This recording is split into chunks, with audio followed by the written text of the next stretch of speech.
kódà mo tún gbé fọ́nrán bàbá wa Taofik Akeugba Gold ó gbé fọ́nrán wọn jáde táwọn náà sọ yìí pé wọn ò pe àwọn ni bọ́ ibo lọ̀rọ̀ ń lọ gangan ibo ni ọ̀rọ̀ ìmáàmù àgbà ìlú Ọ̀yọ́ gbòòrò náà tó ń dorí kọ báyìí nítorí wípé gbogbo ẹ̀ ló gba ìfurasí ó yẹ ká fura ṣùgbọ́n sì láti gbọ́rọ̀ lẹ́nu bàbá wa Imam Bilal gangan ó ní tàbí nǹkan tí wọ́n ṣe fún wọn mo fẹ́ ká wá wò ká gbọ́rọ̀ lẹ́nu wọn ká gbọ́rọ̀ lẹ́nu kí ni bàbá gan sọ kí ló sì tẹnu wọn jáde báyìí ẹ tẹ̀lé mi ká lọ. kí àtọ́lẹ̀ honestly kárí pé àti rí àtijọ́ máa ṣe bọ̀ wọn rí pẹ̀lú òdòdó wọn àbẹ́ so the process was transparent ó sì clean ó clear. ẹ̀rọ tí wọ́n sọ pé he who that comes into equity must come with the hands. bẹ́ẹ̀ni so wọ́n wá pẹ̀lú òdòdó Ọlọ́run sì bá wọn sí Ọlọ́run kò wá lórí ẹ̀. alhamdulilayi àdúpẹ́ lọ́wọ́ Ọlọ́run ní bó ṣe wá rí nígbà tó lọ́run wá pé kó jẹ́ ẹ̀yìn ni èèyàn máa ń ní feeling ìjọ èèyàn bá gbéyàwó ìjọ èèyàn bá rí contract tó tóbi ìjọ èèyàn bá wà fulfilled lórí nǹkan kan bó lè ṣe feel gẹ́gẹ́ bí ẹlẹ́nara. The fulfilment was unimaginable. mo fẹ́ lè má lè express it with words of mouth. I was like inú yẹn dùn kọjá pé ọ̀dà gẹ́gẹ́ bí sàábẹ̀ kan tí wọ́n ní ọlọ́rin àjò ọwọ́ àdàrin méjì ràkúnmí ìwà sọ̀nà gbogbo tí ó sì fi lọ́rin àjò lọ́wọ́ nínú ràkúnmí tọ́ba lóun padà ẹ̀yìn kò possible tọ́ba lóun continue ìrìn àjò kò possible tọ́ba sùn bàjá tí ó jì ọ̀dẹ̀ tí wà ràkúnmí bàjá tí ó jì lọ́wọ́ rárá ràkúnmí níwájú ẹ̀ inú ẹ̀dùn débi pé ó sì ọ̀rọ̀ sọ àlẹ́ ara sì sí mi wọ́n sọ fọlọ́n pé Rabbi anta abdi wa ana rabbuk àyíwọ́ Ọlọ́run ìwọ lẹ́rú mi èmi lọ́ba rẹ̀ Ọlọ́run inú ọkùnrin ìdùn débi pé kò sí mọ́ tí ó sọ mọ́ mo fẹ́ mọ́ tí ń sọ mọ́ lọ́jọ́ náà. It was around 2 o'clock on Tuesday. I was observing my Zuhr prayer. Lọ́sàn-án. Ọ̀sán ti fóònù dún. Mo rò pé fóònù olúwa dún yìí. Nígbà tí n kírun tán, tí mo ní kí n wojú fóònù báyìí, ọba jẹ́ ìsìn Imperial Majesty had called. Náà pè yín. Mo wá wò pé ǹjẹ́ kí n pè é padà? Bí kanú àwọn olóyè wọn tí í ṣe ọ̀tún mọ̀lẹ́ tó ṣe pè mí nù. Ó ní Bilal, mo ní yes, ó ní congratulations. Kábíyèsí I just signed your appointment letter as the chief imam of Oyo. Mo ní Allah. The first thing mo kọ́ sí ni kí mo kàn forí kalẹ̀ ni. And every member of the congregation in that mosque made the sujud with me. Mo wá pẹ̀lú ìforí kalẹ̀ débi pé mi ìsọ̀ nǹkan kan mo kàn náà ṣe alhamdulillah ni. So the feeling was unimaginable. Pé ṣé ẹ mọ̀ pé ṣe ńlá. Ọ̀rẹ́ ara wa àwọn tó jọ rẹ̀ fún mi tá a tó jẹ́gbẹ́ àjọjọ́ rẹ̀ àwọn tó jù mí lọ wọ́n jẹ́ bòdà wa and we were on constant contact. So kódà gbogbo time tá à ń ṣe processing yẹn lọ in fact à ń bára wa sọ̀rọ̀ lọ́jọ́ screening gan ọjọ́ kìíní àtọjọ́ kejì a bẹ̀rẹ̀ sí bára wa rìn a bára wa sí jẹun à ń dọ̀wẹ́kẹ́ à ń rẹ́rìn. Nígbà tí Ọlọ́run wá kà mí yẹ barely an hour after the announcement was made I put in a call to virtually every one of them and they responded animatedly. wọ́n ṣetán láti bá ìfọwọ́sowọ́pọ̀. wàláhì títóbi Ọlọ́run wíṣọ mo pe Alhaji Taofik Akeugba Gold wọ́n dá mi lóhùn wọ́n ṣàdúrà fún mi èmi náà ṣàdúrà fún wọn Sheikh Dhikrullah Yahya wọ́n dá mi lóhùn èmi náà ṣàdúrà fún wọn Lukman Busairi wọ́n dá mi lóhùn wọ́n ṣàdúrà fún mi èmi náà ṣàdúrà fún wọn Abdulrasheed Mustapha wọ́n dá mi lóhùn mo ṣàdúrà fún wọn èmi náà ṣàdúrà fún mi Alhaji Lukman Akeugberu ẹ̀gbọ́n mi ni wọ́n ṣàdúrà fún mi èmi náà ṣàdúrà fún wọn Muhyiddin owó tútù wọ́n ṣàdúrà fún mi èmi náà sọ kódà ẹni tí ò sí nílé Dr. Gausi Ahmad tó wà ní Brunei mo send the voice note immediately torí òun náà send the voice note padà so we had been on a very interesting level of contact and relationship láti gbà náà dùn ní Ọlọ́run. Nothing was amiss. Ẹ jẹ́ ká mọ̀ background yìí who is the new imam of Ọ̀yọ́ bó lẹ ṣe bẹ̀rẹ̀ ṣé kí ó lẹ fi bẹ̀rẹ̀ ni amòfin tó níyìn ìbéèrè kejì tí ó jọ́ǹbèjì tí ìyẹ́ kejì rẹ̀ ni pé bó lẹ ṣe fẹ́ máa gbé ọ̀rọ̀ jẹ́ iṣẹ́ òfin torí ẹ wà active nínú Muslim Lawyers Association àti àwọn legal bodies ní iná àwọn ìmọ̀nbọ̀ wá sọ̀kan tó bá yá ẹ bó lẹ ṣe fẹ́ máa ṣe ìyẹn bó ẹja bẹ̀rẹ̀ lórí ké bó lẹ ṣe bẹ̀rẹ̀ live tí kíw àti mòfin fi wọ́ tí ó wá jẹ pé lọ́ọ̀yà ní gorí mi báyìí sọ̀rọ̀ lọ́yọ̀ọ́. sẹ́rí Al-Qur'ani ìfàmọ́ àbíkún mi ní ẹ̀mí ìfàmì náà gbogbo nǹkan láyé opportunity ni and grace sí lọ́lọ́run máa fi fún yẹn wala yuhituna bi shay'in min ilmihi illa bima sha'a ẹnìkan kan ò lè rí nǹkan kan dá kọjá níwájú Ọlọ́run àfi kó fẹ́ o. So ẹ jẹ́ kí n sọ pé ajé kọ́ gbà láti gbà mo ti dàgbà yìí sí rí ìdí kéw àti ìdí ìwé for the past 30 years or more ni mo ti wà ń bẹ̀. So ilé Akeugba wọn ti bí mi Ògùnbádó bàbá tó bí mi Bilal Ògùn in fact wọ́n papòdà ní 2023 as the Magaji of Ògùnbádó. So the question of my nobility níbẹ̀ yẹn pé bóyá ọmọ Ògùnbádó does not even arise at all ọmọ bíbí jasadan wadama ní ara àti lẹ́jẹ̀ l'Ògùnbádó flesh and blood. So mo Ọlọ́run kádàrá sá torí pé after mo parí primary school ní Aṣogbo primary school pàdé lọ́yọ̀ọ́ ní 1978 to 1977 to 78 mo wá sí Ìbàdàn wọ́n bá ìró mi sílé kí wà Ahmad Arabi Nigeria lọ́dọ̀ bàbá Sheikh Murtada Abdulsalam rahimahullah. Ibẹ̀ ni mo wà between 1978 to 1987. But before 1987, ìwé sáwù wá pé sáwà káfa pákúntàn yìí tó hà ní. Mo bẹ̀rẹ̀ sí ṣe àwọn coaching classes yẹn, so mo stayed from GCE. I sat for the GCE 1983, 1984, and I passed. So I sought for an admission to read law at Ahmadu Bello University Zaria, and I was admitted as well in 1988 to 1999. So I graduated in 1992. So I went to the law school in 1993. I served in Woodlow local government in 1994 in Sokoto. So láti ìgbà náà I started bẹ̀rẹ̀ sí move one way or the other. Don't mọ̀ jí ìtàlá kọ́dárí ya Musa lọ́lọ́mọ ní tó fìdí tó fẹ́ sọ ẹ̀rọ pé Musa náà sọ nígbà gbogbo ẹ̀ dáàrin kankan ó ní àròbí ní ilé máa ń zàkà ilé ìyá nìkan ilé ìfàkè kí n tó torí ẹ̀ gbé mi kalẹ̀ mọ́mọ́ kó rí ni where is it Ọlọ́run ló ń dé Ọlọ́run sì dé báyìí náà nù so mo dúpẹ́ fọlọ́run alẹ́ rí ibi ni wọ́n ti tètè mú sọ̀lẹ̀ ha. alhamdulilayi. bó wa lẹ ṣe fẹ́ máa mú òfin Malik ń bà mọ́ mi báyìí ṣé ò ní dá ṣé òfin dúró ṣé ò ní dá òfin ò ní kọ́ iṣẹ́ ìmáàmù kò ní kọ́ láṣọ. bó tiẹ̀ jẹ́ pé bọ́lọ̀ ń bá ti dé kó ṣe dé báyìí ó ti dé náà nù. Actually mi ò fi gbogbo ara sí litigation lọ títí má àbí corporate registration conveyance nǹkan ni mo ń ṣe ṣùgbọ́n bọ́lọ̀ wá ní ìníjà ìlú kàlí náà sí ìmáàmà.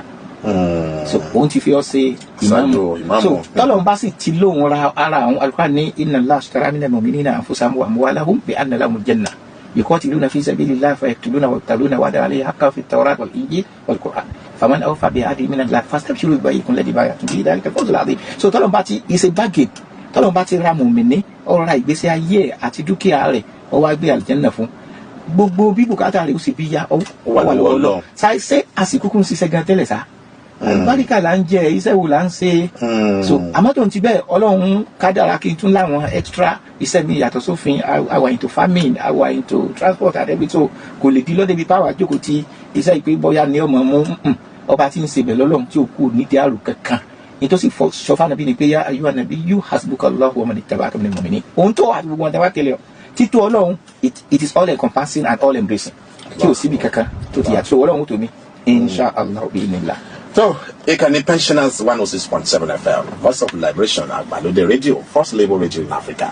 Òun náà lẹ ti ń gbọ́ wa lórí ètò Láwọ̀ Lẹ́sùn ní ìtàlẹ̀ ètò ní ibi tí a ti gbé ìmáàmù tuntun fún ìlú Ọ̀yọ́, Sheikh Barrister Hussein Bilal Akínọlá Akéwùgbẹ̀rú àti gbé wọn wá sí orí ètò. Wọ́n ti ṣàlàyé bí iṣu ṣe bẹ́, bí ọ̀bẹ ṣe kú àti bẹ́ẹ̀ bẹ́ẹ̀ lọ. Wọ́n ti ṣàlàyé ẹ̀ fún wa wọ́n ti sọ bí wọ́n ṣe yàn wọ́n pé tínú àwọn dẹ̀ dùn ṣé ìwà àgbà yìí pé iṣẹ́ ń bẹ níwájú àwọn iṣẹ́ wo àwọn kílẹ̀ rò pé tí ó jẹ́ pé mímbàrí Ọ̀yọ́ báyìí àwọn èèyàn mọ̀ kírun lu wọn orí mímbàrí Ọ̀yọ́ wọn ti mọ̀ gbọ́ tó bá. tóbi Ọlọ́run iṣẹ́ ń bẹ wájú tó tọ́. bóyá lọ́rọ̀ lè kí ó ní o bóyá kí Islam ó gbòòrò ní o bóyá jọṣe láàrin àwọn mùsùlùmí ní o àti bẹ́ẹ̀ bẹ́ẹ̀ lọ. iṣẹ́ ń bẹ wájú tó tọ́. ṣùgbọ́n ta ní báyìí ń ṣiṣẹ́. Allah akbar. gbogbo wa pátá iṣẹ́ tọ́lọ́run ṣe ni wá Ọlọ́run ní fáàrí maf'ulu bihi ni wá.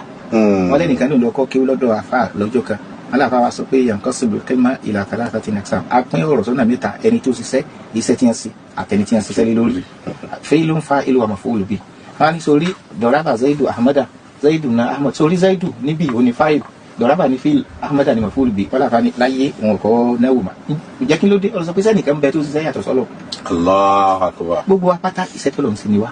so tẹ́yìn bá ti wá gbé gbogbo ara alámọ̀rí ẹ̀ tì síwájú Ọlọ́run ó tó fatawakkal ala Allahi inna Allaha yuhibbu fa idha azamta fatawakkal ala Allahi inna Allaha yuhibbul mutawakkilin.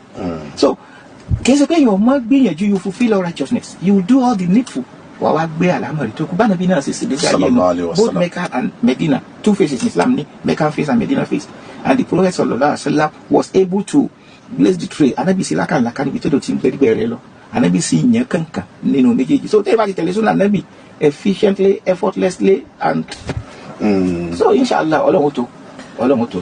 ní ìgbà tí wọ́n ti kéde àti ń gbòòrò ẹ ti dé ọ̀dọ̀ ìmáàmù Ìbàdàn láti kí wọn. bẹ́ẹ̀ni mo ti dọ́dọ̀ bàbá mi.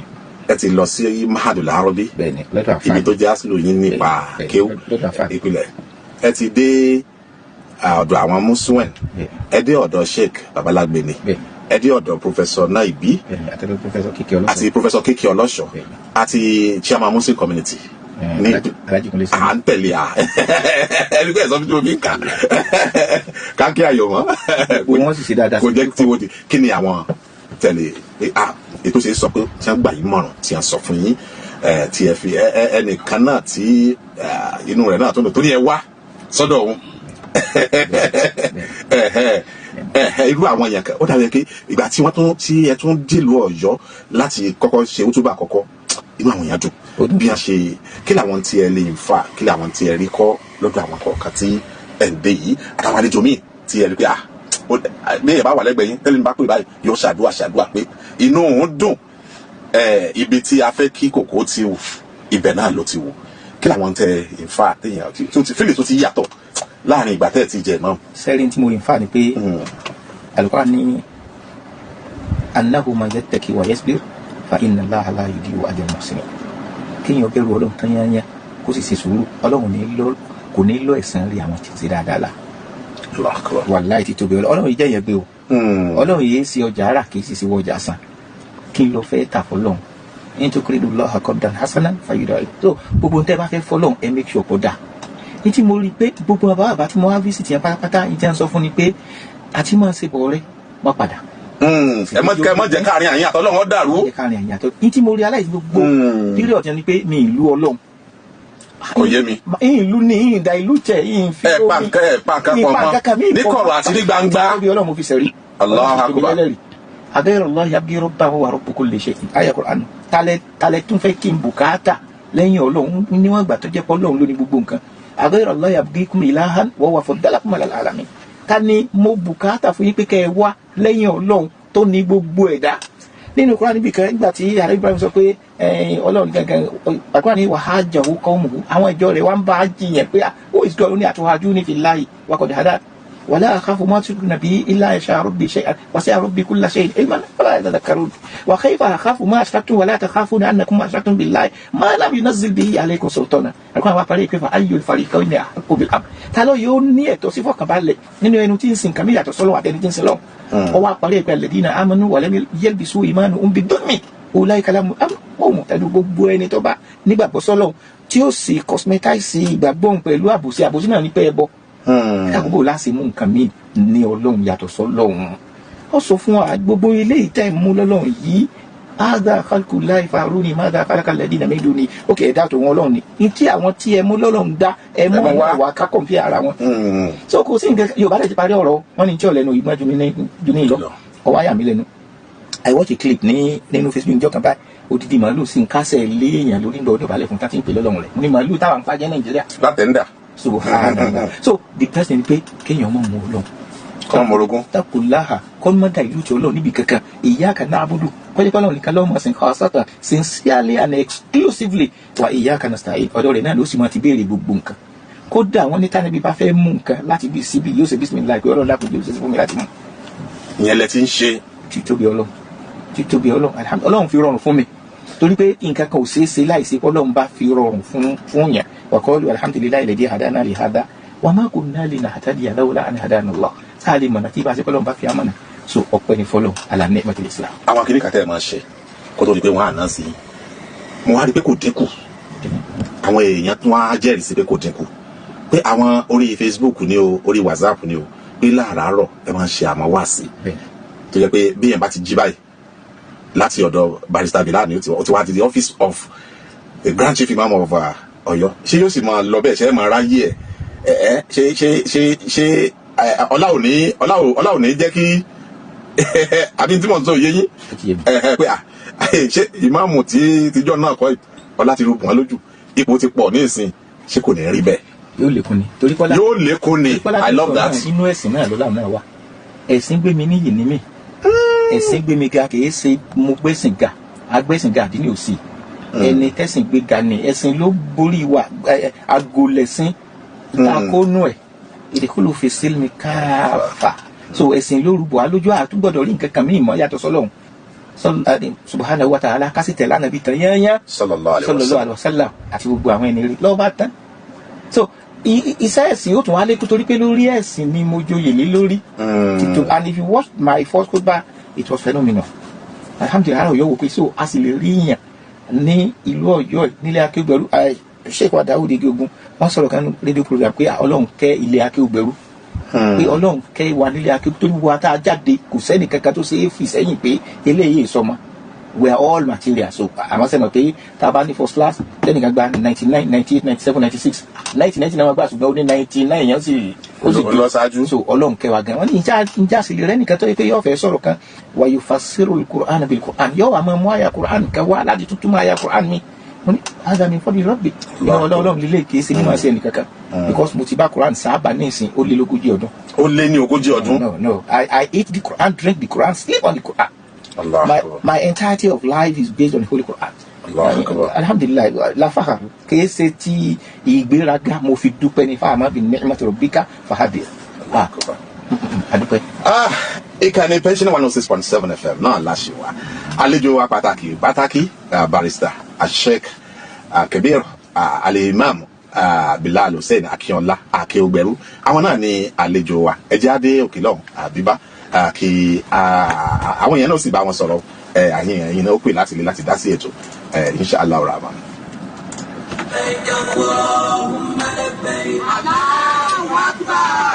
ayin ohun tí mo fi ní kẹ́ ẹ farabalẹ̀ nu ẹ mọ̀ pé èèyàn rìn nìbàdàn bí ọ̀bá rówó he yóò rọ́gbọ́n púpọ̀ ìtumọ̀ ẹ jẹ́ ń jayín tán kí n jayín sí ilé Kéde olùlọ́yọ̀ ńbàdàn. Akúnlẹ̀ka ní ìdí ìrókò Ìpókíà Ogun State. A wà ní Canada àti United Kingdom. Bẹ́ẹ̀ni tí wọ́n fẹ́ bá ọ̀rìn àjò Umrah ti September, November, tó fi dé December tàbí Ramadan tàbí Hajj 2026 gangan. You can travel with us anywhere across the world. Bismillah. You can call us on +234 8072 480248. Ó yá ẹ fún wa nọ́mbà àwọn ilẹ̀ òkèèrè náà. +234 9169 450692 àti +12 892 443 903 ní Saudi +96 65 69 22 35 76. And the words for complete Hajj mentorship and memorable one lifetime spiritual journey. Àwọn tó bá ti bá wa rìnrìn àjò lọ sí Hajj tàbí múra ní ẹbí àwọn lè rí wa.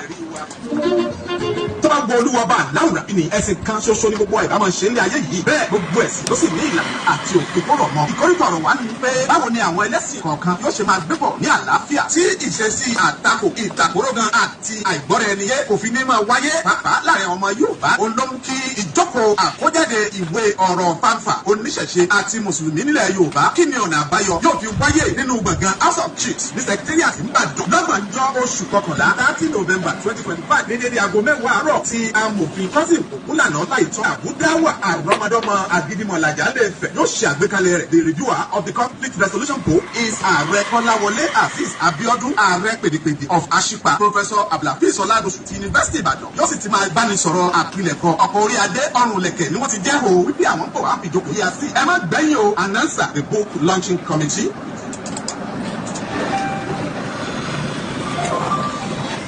Máàmù wa barrister Bilal Hussein Akínọlá Akéwùgbẹ́rú mo fẹ́ padà sórí ìbéèrè mi tí mo sọ lẹ́ẹ̀kan kó kún tó nígbà tẹ́ dáhùn ìpè kí ni àwọn expectations látòrí ní báyìí látòrí pé ní Ọ̀yọ́ látòrí pé ẹ jẹ́ ìmáàmù sìn kí làwọn tẹ́yìn wò pé ìṣẹ̀fẹ̀ tíyẹn bá ti ọ̀tọ̀ ni pé mo fẹ́ lọ Mọ́kà ọ̀tọ̀ ni pé mo wá ti dé Mọ́kà báyìí ẹ kú àkù iṣẹ́.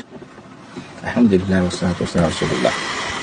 Káwọn èèyàn máa ṣe ìrètí pé ẹ̀sìn ó tún yé àwọn síbi ìnìlá àgbọ̀ yé ẹ̀sìn sí so gbogbo ohun tó rújú lórí ọ̀rọ̀ ẹ̀sìn pẹ̀lú ìyọ̀ǹda Ọlọ́run á ṣàlàyé ẹ̀ because ìrújú ń bẹ́nu ẹ̀sìn gan o ẹ̀wọ̀n pàdé bísí ọ̀sálà ń sọ pé innal halala bayyin wa innal haram bayyin ẹ̀yin tó jẹ́ tọ́ ojú wọn tó jẹ́ wọ àmọ́ wà bẹ́ẹ̀ náà wọ́n mú mushtabihat láàrin méjèèjì àwọn ìrújú wà ń bẹ̀ ànábì wa parẹ́ wọ́n wọ́n waqa'a fi shubuhati waqa'a fil haram ẹni bá wá ní lè sọ káànábì ṣe àlejò sórí tó bá ti rújú ànábì rẹ̀ bá ti kó sínú rújú ó kó sínú èèwọ̀ èyí rújú ńlá sọ fáwọn èèyàn pé èyí tí ò rújú gan tẹ́lẹ̀ mélòó láti ṣe èyí tó jẹ́ ìwọ̀ mélòó la jìnnà sí tí a bá sì ń dákọ pé àtàkọ̀wà pé ìtumọ̀ àtàkọ̀wà simple interpretation ta lè fún tàkọ̀wà ni pé jìnnà sí gbogbo tọ́lọ̀ ní ọmọ sí. jìnnà sí gbogbo tọ́lọ̀ ní ọmọ sí. sórí tó bá ti jìnnà sí gbogbo tọ́lọ̀ ní ọmọ sí fúnra tọ́lọ̀ ní o ṣe tó ní o ṣe ní ọ̀wà bọ̀ yóò sì rọrùn fún wọn láti ṣe. torí pé tó difficult fẹ́ dà láti ṣe láyé ni láti jìnnà sí ìwọ̀ Ànábì sì parí ẹ̀ sallallahu alaihi wasallam ó ní ma nahaytukum an fajtanibu ní tí n bá kọ̀ fún yín nípa rẹ̀ ẹ jìnnà sí because you have the capacity to refrain from that forbidden act. ó lágbára láti lè jìnnà sí ṣùgbọ́n mọ́ àmọ́ tó kún bí ifá tó mínímọ̀ sí pàtó àmọ́ tí bá pa yín láṣẹ láti ṣe ẹmu wá nínú ẹ̀pẹ́ bá ṣe lágbára mọ́ kì í ṣe gbogbo ẹ̀ náà láàlè ṣe tá a mọ̀ jura wa lọ́dún ṣiṣẹ́ ni èmi lè dé mọ́sáàsì ní ìsìnkú yẹn náà fìlàfíjì kẹ́nìkan yan mẹ́fà kẹ́nìkan yan mẹ́rin èmi lè gbàwé Monday àti Thursday kẹ́lómi ò ní Monday Thursday Wednesday Thursday Friday Monday Tuesday Wednesday àti tí ó gbàgbọ́ ẹ̀ tán so nínú sẹ́ẹ̀rí àmọ́jura wa lónìí àmọ́ nínú jíjìnà sísẹ́ bú gbogbo alájọdọ́gba má sì sinna kébì náà má sì má jalè kébì náà má sì má mú tẹ́lẹ̀ so kò sí nínú ìtì ń jẹ́ ká kó má ṣe bọ kébì náà má ṣe. má ṣe kébì náà má ṣe. so a gbìyànjú láti ṣàlàyé fáwọn èèyàn pé sẹ́ẹ̀rí eléyìí rújú kò sínú ẹ̀sìn ẹ má ṣe má a sì try láti pera wa sí ojú ọ̀nà tọ́lọ́ sunnatic trajectory tí ò rújú kankan n tànà bí ní àṣì ni. bil hikma wal mau'izatil hasan. àtọ̀rọ̀ tó lálàáfíà. in fact thank you for that thing. sẹ́ẹ̀rí ká máa lálà sí àwọn èèyàn ká máa pọ̀ àwọn èèyàn nípọ̀ àbí ká máa sọ̀rọ̀ kò bá kún pé fáwọn èèyàn kò sínú dáwàtò Islam. Ànábì ní ọba àlekè ọlá ń sọ fún Ànábì nínú Al-Qur'an pé walau kunta faddan ghalidhal qalbi lanfaddu min hawlik. tó bá jẹ́ni tó burú tó le tọ́rọ̀ rẹ̀ le tẹ́mi rẹ̀ le wọ́n kú lẹ́yìn rẹ̀. We don't need to be argumentative, combative and confrontational when we are disseminating and spreading the gospel of Islam. No. Pẹ̀lẹ́pẹ̀lẹ́ ni kódà ó ṣeéṣe kọjá pé ìwà gan lèyìn ó fi kọ́kọ́ pé èèyàn sẹ́sìn tí ó àfihàn ní gbó tó bá ló fi ìmọ̀ pé èèyàn sẹ́sìn wọ́n sá fún o ẹni tí ò tí jẹ́ mùsùlùmí tẹ́lẹ̀ tó ní wá gba Islam ó kiri wákàtí 5 àsùbá 2 àyílà 4 alásàrì 4 mágírì 2 lẹ́ni tí ò kiri orí tó bá sàlùwà láhùn tó bá ní àbújẹjẹ kan bí àlùwà láhùn yóò ní kí ni àwo ẹkú jẹlẹ ọmọ ṣe kíní tí mo ṣe tẹ́lẹ̀ ó wà kọ́kọ́ ẹ̀ ń dí ààrẹ ìwà lànà mi fi pèyè sínú ìsìnkú fún àtọ́gbà ìsìlámù pátá kò sí ẹ̀ka tí kò mú ànábì gẹ́gẹ́ bí oníwà tó dáa jù Ọlọ́run sì ròyìn ẹ̀ pé iná kàdá àlàfo lókè nàbí ààyè tí wà ànábì bẹ ọ́ ga nínú wà tó á gbìyànjú láti ṣàlàyé lè fáwọn èèyàn lágbára Ọlọ́run sì ní kí wọ́n gbọ́ wáyé dáadáa lẹ́yìn náà àwọn nǹkan mèremère tó ń ṣẹlẹ̀ sáwọn ìlú míì àwọn náà gbìyànjú láti pè wá sílẹ̀ Ọ̀yọ́ we establish foundations people will come to establish Islamic orphanage foundation láti máa rúpó lọ́wọ́ láti máa rán àwọn nǹkan welfare that the people will now feel and in fact the sense of wellness so inú àwọn èèyàn ó dùn ó sì mọ̀ pé truly Islam is religion of peace and prosperity ẹ̀sìn àlàáfíà àtẹ̀sìn ayọ̀ àtẹ̀sìn ìdùnnú ní Islam. nínú ìpolówó tí a gbọ́ lórí book launching tí ọmọ ìyàwó àbúdáwà tí wọ́n wá láti Ilé-Ifẹ̀ ọmọ Agídímàlàjà wọ́n lẹ́yìn olùgbàlejò àgbà ó fẹ́ jẹ́ outing àkọ́kọ́ tẹ́ kọ́kọ́ ṣe nínú àwọn ọ̀rọ̀ tẹ́ sì kọ́kọ́ sọ pé ọ̀rọ̀ èkìní yẹn dàbí conflict resolution pé lẹ́fi láìkẹ́ pé tí ó pupú àwọn tension tó máa ń wà láàrin family people lóríṣiríṣi lórí social media pé ló jẹ́ kẹ́ wà interested pé yóò dẹ̀ wáyé ní ìjọ Sunday tá a kọjú sí.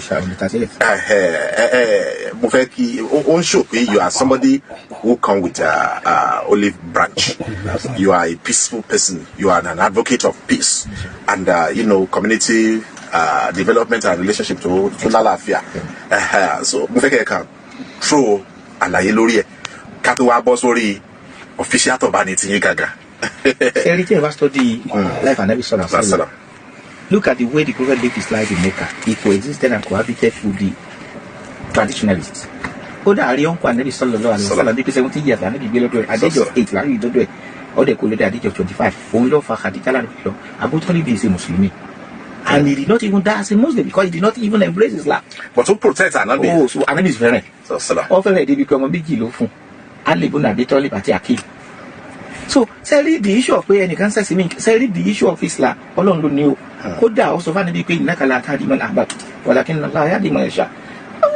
Kò èèyàn nídìí láti bá àwọn èèyàn já kódà ni mo máa ń sọ fáwọn èèyàn ni pé sẹ́rí ibi tẹ́ẹ̀tì ní sùúrù tẹ́ bá study bánàbí ṣe gbé Mẹ́kà sí Mádínà pé Ọlọ́run sọ fún Ànábì nínú Al-Qur'an pé asallahu an yaj'ala bainakum wa bainal ladina adaytum minhum mawadda wallahu qadirun wallahu ghafurur rahim ó kú ṣeéṣe táwọn tẹ lérò pọ́ta ń bẹ láàrin ẹ̀yin àti wọn ní ìsìn ẹjẹ́ kèfèrí Ọlọ́run fi fẹ́ ẹ̀yin méjèèjì síra yín lọ́kàn kẹ́sì padà di mùsùlùmí torí kò sí tọ́lọ́run lè ṣe and it came to pass.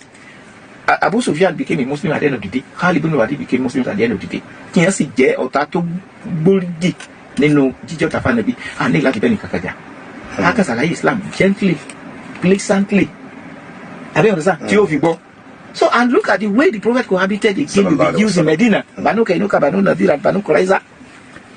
So Ànábì ṣe ìpàdé àlàáfíà pẹ̀lú wọn ìgbà tí yẹn tó betray covenant yẹn ní yẹn tó kò ní Medina fanabi fúnra wọn except Banu Quraiza tó jẹ́ pé wọ́n dalẹ̀ Ànábì. So wọ́n tẹ́ ọ̀rọ̀ ẹ̀sìn ọ̀fà wàhálà ẹ wá wo Suratul Kafirun. Qul ya ayyuhal kafirun mo pẹ̀yìn kẹfìrí láàbùdù máa tábùdù òun mọ̀ pé ẹni sẹ́ńtì mẹ́hùn ṣe ó wàlá náà abidu máa bá tó èmi náà ní sẹ́ńtì ẹ̀yin náà ń ṣe o wàlá tó abidu náà máa búdọ̀ ẹ̀yin náà ní sẹ́ńtì mò ń ṣe o wàlá náà abidu máa bá tó ẹ̀yin náà ní sẹ́ńtì mò ń ṣe o látọ̀ dínà tó yẹ di ẹ máa ṣe tí èmi náà máa ṣe tèmi kó fàjà náà. There's a red line. No. Don't just cross the borders. ọ̀tẹ̀ kó fàjà má dey stop me.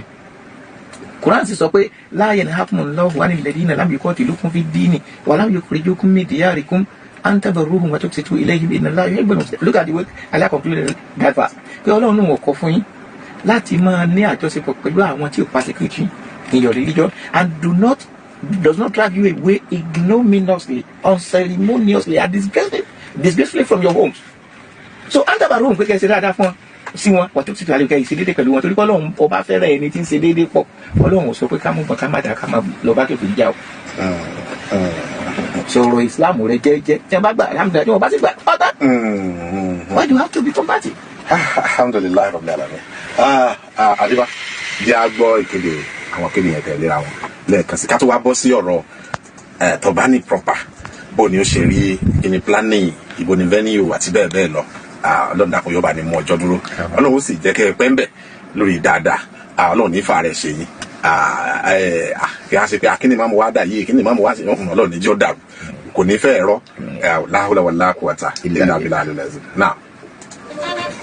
tó bá gbọ́ olúwa bá náà rà bí ni ẹ̀sìn kan ṣoṣo ní gbogbo àìdá máa ṣe ní ayé yìí bẹ́ẹ̀ gbogbo ẹ̀sìn ló sì ní ìlànà àti òfin tó rọ̀ mọ́. ìkórìtò ọ̀rọ̀ wa ni pé báwo ni àwọn ẹlẹ́sìn kọ̀ọ̀kan yóò ṣe máa gbébọ̀ ní àlàáfíà tí ìṣesí àtakò ìtàkùrọ̀gàn àti àìgbọ́ra ẹni yé òfin ní máa wáyé pàápàá láàrin ọmọ Yorùbá olóhùn kí ìjókòó àkójáde ìwé ọ̀rọ̀ fáńfà oníṣẹ̀ṣe àti mùsùlùmí nílẹ̀ Yorùbá kí ni ọ̀nà àbáyọ yóò fi wáyé nínú gbọ̀ngàn House of Chiefs ní Secretariat Ìbàdàn lọ́gbọ̀njọ́ oṣù kọkànlá 30 November 2025 ní dédé aago 10 àárọ̀ tí amòfin kọ́sìn ògúnlànà láìtọ́ àbúdáwà àrọ́mọdọ́mọ àgídìmọ̀làjà lè fẹ̀ yóò ṣe àgbékalẹ̀ rẹ̀ the reviewer of the conflict resolution book is ààrẹ kọ́láwọlé azeez abiodun ààrẹ pèdèpèdè of ashipa professor abdulhafiz ọládọ̀sù ti university ìbàdàn yóò sì ti máa báni sọ̀rọ̀ àpilẹ̀kọ ọ̀pọ̀ orí adé ọrùn lẹ̀kẹ̀ ni wọ́n ti jẹ́ o wípé àwọn ń bọ̀ wá fìjókòó yá sí ẹ má gbẹ̀yìn o announcer the book launching committee.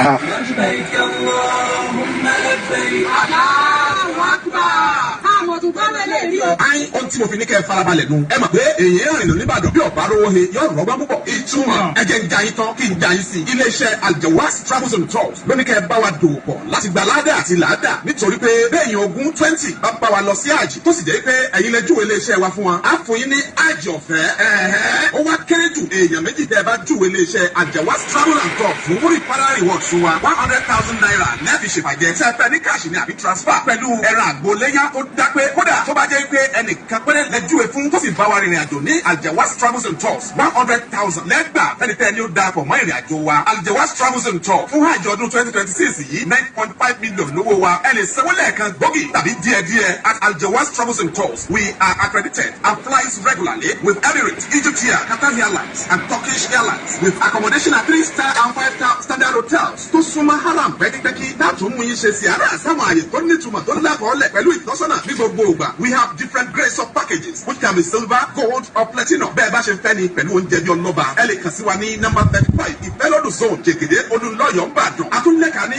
Ìdí Ìrókò Ìpókíà Ogun State. A wà ní Canada àti United Kingdom. Fẹ́ni tó bá fẹ́ bá rìn àjò Umrah ti September, November tó fi dé December tàbí Ramadan tàbí Hajj 2026 gangan. You can travel with us anywhere across the world. Bismillah, you can call us on +234 8072 480248. ó yá ẹ fún wa nọ́mbà àwọn ilẹ̀ òkèèrè náà. +234 91 69 45 06 92 àti +12 892 443 903 ní Saudi +96 69 22 35 76 and Aljawas for complete Hajj mentorship and memorable one lifetime spiritual journey. Àwọn tó bá ti bá wa rìnrìn àjò lọ sí Hajj tàbí múra ní ẹbí àwọn lè rí wa.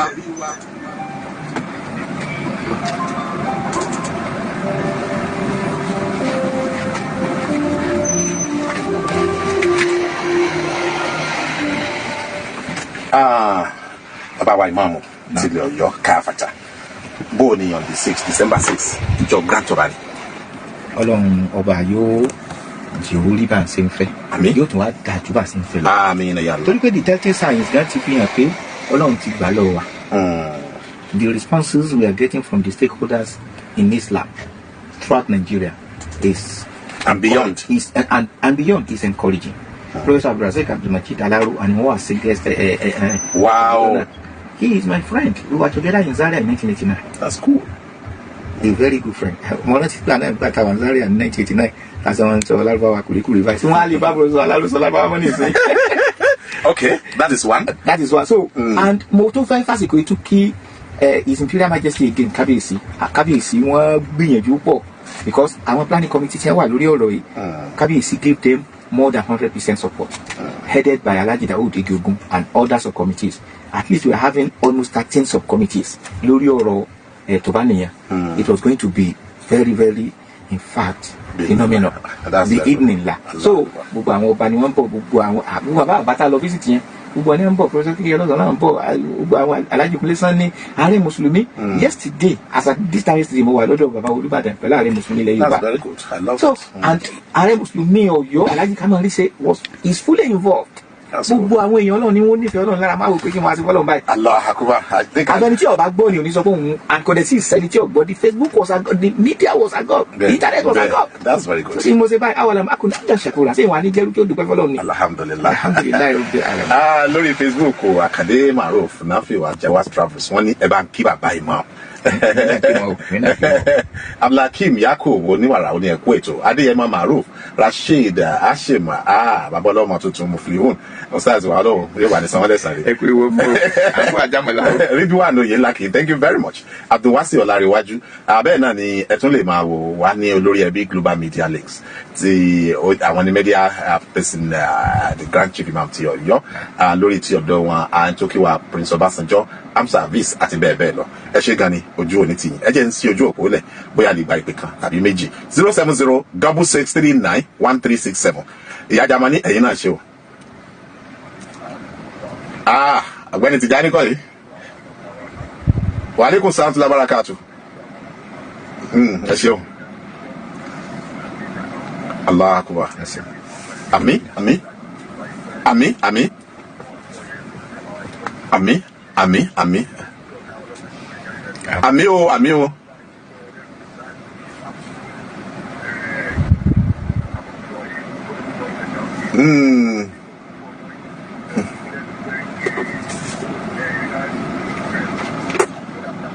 Láwọlé sùn. Bẹ́ẹ̀ ni. Allah akbar.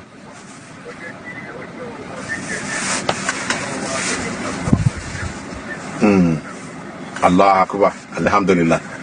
Alhamdulillah. Àmín, àmín, àmín. Olúwayé látọjọ́ ẹ ṣeun o. Thank you very much. Ẹ ṣeun. Ẹ bá kọ́ ọmọ bá Musa o. 070-6639-1367. Tàbí 090-7285-2977. Nígbà tá à ń retí àwọn àpè míì bóyá ń kọlu ra wọn ni kí ló rà múre lé bàbá ọ̀rọ̀ táwọn èèyàn máa rántí láìláì pé ẹ wá sórí Láwọlé sùn ẹ rí i pé wọ́n láti sọ́rí níjọ́tẹ̀ tí nígbà tí wọ́n kọ́kọ́ announce nígbà dedicate bíi 30 minutes táwọn èèyàn fi ń pè lórí ọ̀rọ̀ yìí. Hadith Anabi kan sallallahu alaihi wasallam ló wá sí mi lọ́kàn. Anabi ní taqullaha haythuma kuntum. Bẹ̀rù Ọlọ́run wherever you happen to find yourself. Whatever sayyi'at al-hasana tamhuha. Wá máa make sure pé dáadáa ló fi ń dípò àìdá ló fi ń rọ́pò àìdá táwọn èèyàn bá ṣe sí ọ. Má rí àìdá tí wọ́n ṣe sí ọ máa sáàsì dáadáa padà fún ọ. So Ọlọ́run wọ́n máa fi dáadáa tó bá ṣe pa àìdá rẹ̀. Ìyún ẹni máa sì fi dáadáa jìrọ àìdá tí wọ́n náà bá ṣe dáadáa wọ́n máa pa àìdá rẹ̀. So Ànábì wa ní khaliqin nas bi khuluqin hasan. Máa wá make sure pé ìwà tó máa ṣe pẹ̀lú àwọn èèyàn ló pé kò ní mú mi ní nìkan. Try to relate with people harmoniously, peacefully and pleasantly. Make sure pé àjọṣepọ̀ pẹ̀lú gbogbo àwọn èèyàn dá yóò lẹ́ẹ̀ díà Islam sí wọn. Wàhálà ìwọ̀n sì lè dé mùsùlùmí. Àbí bá ní àwọn kọlù ń kọlu àwọn pèsè lọ́njà ara wọn 070-6639-1367 tàbí 090-7285-2977. Ó náà ló wọ orí ètò ta ló wà ń bẹ̀. Wa alaikum salaam wa barakatuh. Alaikum salaam wa barakatuh. Àmín o, àmín o. Àmín, àmín. Baroda, thank you, Kinde. God bless you. Ẹ ṣé o. Àmín, àmín o, thank you very much. 070-66 ó ṣeun o. 070-6639-1367 tàbí 090-7285-2977.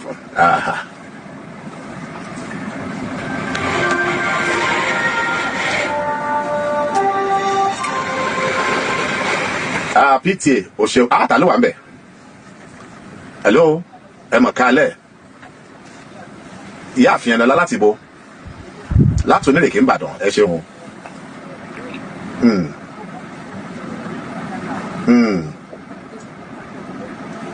làkù àmì thank you very much.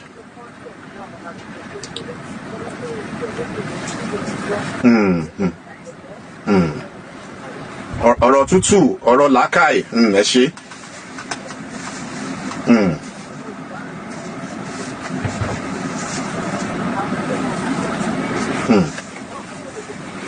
ẹ ṣe thank you very much.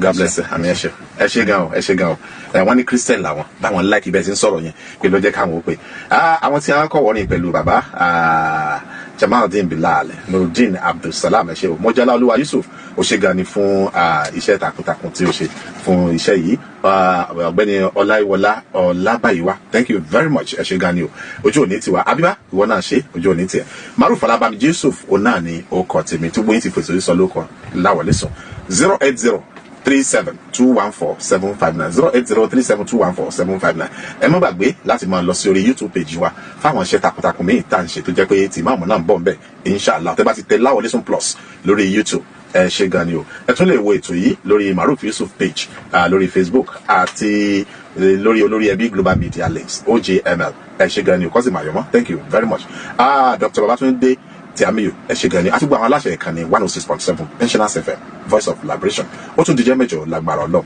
òdògùn yẹn tán ọmọ ọdún fẹ́ẹ́ fẹ́ ètò gírí ìkan wọn àrùn ti sòkèlè dẹnu ó ń lọ bùnmí wa wà láàlọ́ ní bá a bù bẹ́ẹ̀ níjọ mẹ́jọ bàbá ọlọ́ọ̀bà ni mo December 6 bro ọlọ́ọ̀bà ni kìí sáà fún wa láhùlà wàlá àkọwàtà ìlà àbílà àlùyẹ̀ sí Assalamu alaikum warahmatullahi wabarakatuh.